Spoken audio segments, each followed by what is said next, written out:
আসসালামু আলাইকুম। আশা করছি সবাই ভালো আছেন। আলহামদুলিল্লাহ আমরা বেশ ভালো আছি। এই তো দেখতেই পাচ্ছেন, আপনাদের জন্য নতুন ভিডিও শুরু করে দিয়েছি। এখানে কিন্তু কিচেন রুমটা একেবারে খুব সুন্দর করে ভীম এবং হুইল সাবান দিয়ে, মানে হুইলের গুঁড়া দিয়ে খুব সুন্দর করে রান্নাঘরটা পরিষ্কার করে নিচ্ছি। তবে আমি কিছুটা মেজে ঘষে দিচ্ছি সাথে সাথে, আর খালাই মোটামুটি ভালোভাবে করে নিচ্ছে। তো এতটা সাবান দিয়ে ধোয়ার একটা কারণ আছে, যেহেতু রোজার মাসে অনেক তেলের কাজ করা হয়, ভাজা পোড়া করা হয়, তো রান্নাঘরটা অনেক তেল চিটচিটে হয়ে গেছে। তারও একটা কারণ আছে, কেননা আমার রান্নাঘরে কিন্তু অ্যাডজাস্ট ফ্যান অথবা কিচেন চিমনি বা জানালাটাও কিন্তু চুলার কাছে নেই।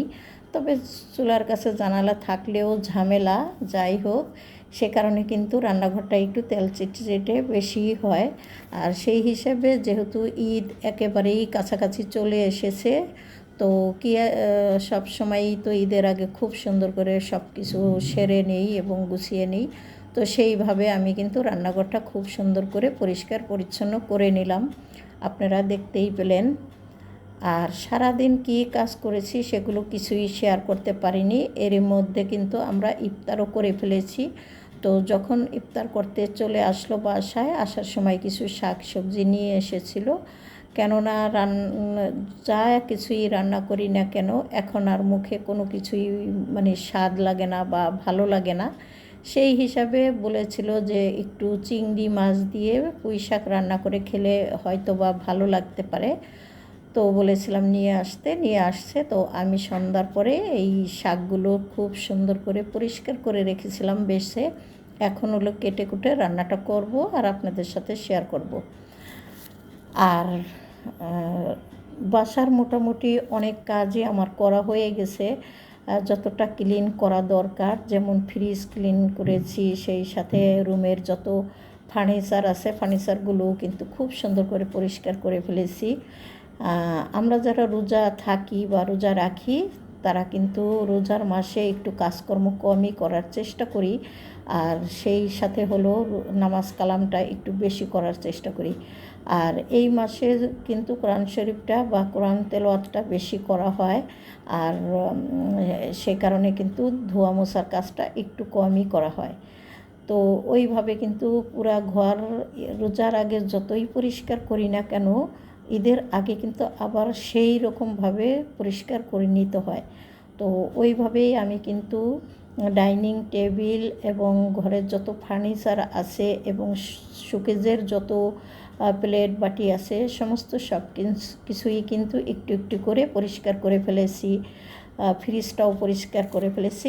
এখন শুধু বাকি ছিল কিচেন রুমটা, আজকে তাও করে নিলাম। এখন একদিন খালাকে নিয়ে পুরো ঘরটা খুব সুন্দর করে মুছে পরিষ্কার করে নিব। সেই সাথে ঘরের গ্রিল মানে জানালার গ্রিলগুলোও খুব সুন্দর করে পরিষ্কার করে নিব। এই কাজগুলো করলেই কিন্তু আমার ঈদের জন্য সমস্ত কাজকর্ম একদম সুন্দরভাবে ফিটফাট করে করা হয়ে যায়।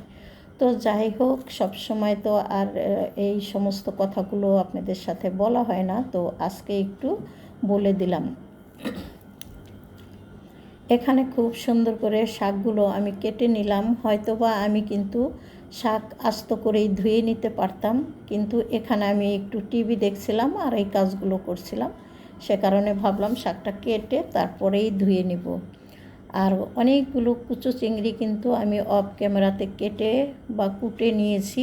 আর এখন হলো সেই মাছগুলো আমি একটু মানে ভুনা করা অথবা সেই মারা বলে যাকে, সেটা করে নিলাম।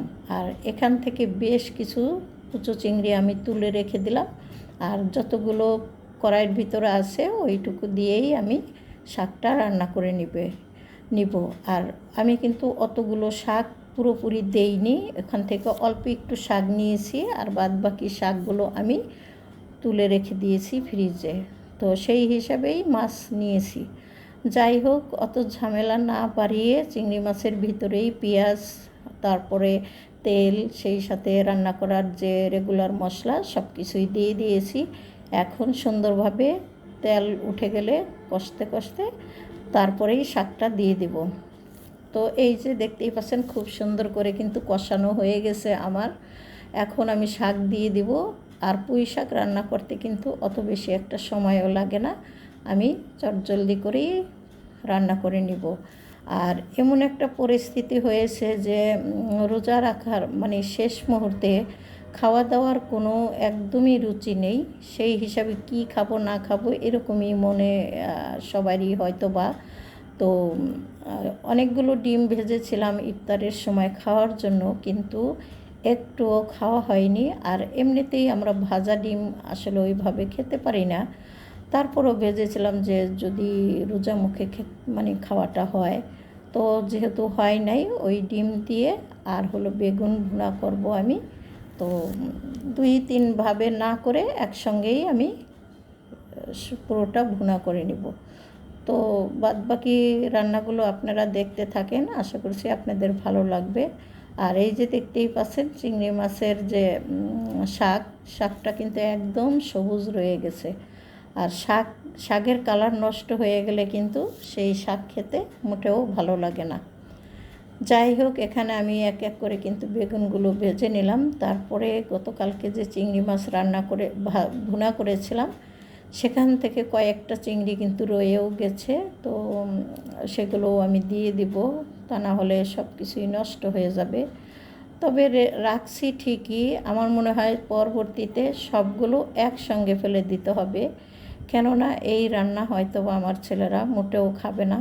যতটুকু অনুরোধ করে খাওয়ানো যায় বা দেখা যাক কি করে না করে। আর ছেলেরা অনেক সময় ভোর রাত্রে খায়ও না, ওরা আসলে বাইরে থেকে এই খাবারটা খেয়ে আসে।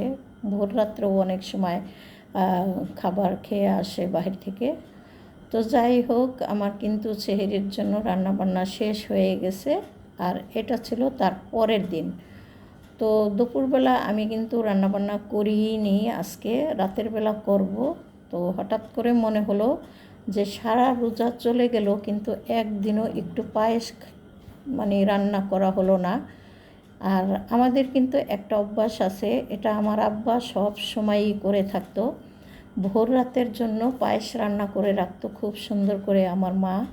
আমার আব্বা যদি ভাত না খেত, অন্তত পক্ষে একটুখানি পায়েস খেয়েও রোজা থাকতো। তো সেই ব্যাপারটা কিন্তু আমাদের ভিতরেও আছে। আমরা রোজার মাসে কিন্তু অন্তত পক্ষে 2-1 বার এই কাজটা করতাম। তো এবারে আর করা হয়নি, তাই ভেবে আজকে একটু পায়েস রান্না করে নিলাম। পায়েসটা কেমন হয়েছে জানাবেন কমেন্টস করে। আর এখানে হলো আমি ইফতারের আয়োজন করে নিয়েছি অফ ক্যামেরাতে। তবে আসলে শেষ মুহূর্তে এসে কোনো কিছুই মুখে যেমন ভালো লাগে না, আর কোনো কিছু বানাতেও ইচ্ছে করে না। সেই হিসাবেই আমি কিন্তু বাহির থেকে কিছু কিনে আনা হয়েছে। আর হলো চিকেনটা আমি বাসায় মানে ফ্রাই করে নিয়েছি। আর ফল ফ্রুটস যতটুকু আছে এইটুকুই। তো আল্লাহ হাফেজ।